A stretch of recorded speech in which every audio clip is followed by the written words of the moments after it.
These two mice are completely different. Or are they? Turns out, they're actually genetically identical and raised in the same environment. But how exactly is this possible? The answer lies in epigenetics. Epigenetics is about how our environment changes our gene expression, or how nurture affects nature. It turns genetic traits on and off without modifying the DNA sequence itself. It's like editing an essay. You can cover up words with whiteout, or you can emphasize words with highlighters.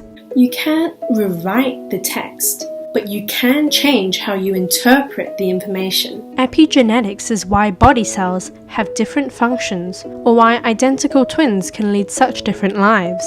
And somebody's lifestyle could impact both their own genes and their children's. Epigenetics works through three major processes. The first process is called DNA methylation. This is when an environmental factor stimulates chemical tags called methyl groups to interfere with our DNA. Methyl groups act as the editing process's whiteout.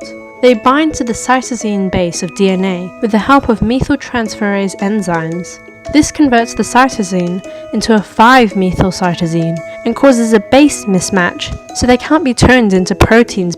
The second process is histone modification. Histones are proteins which DNA strands are wrapped around.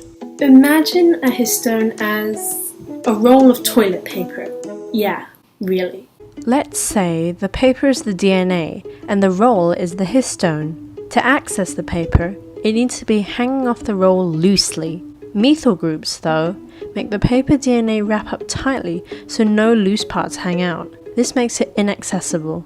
On the other hand, we have acetyl groups. They amplify the gene expression. They make DNA looser and easier to access. Finally, we have microRNA. MicroRNAs are small molecules that do not encode proteins themselves, but bind to messenger RNAs that do help express genes.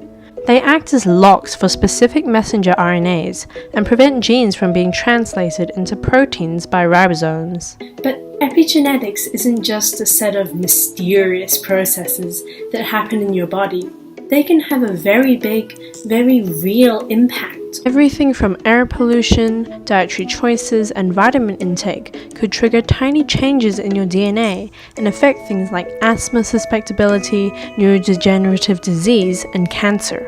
Epigenetics has shown us that both nature and nurture are inheritable, and so it's revolutionized our ideas about nature, nurture, inheritance, and evolution. Take that, Darwin.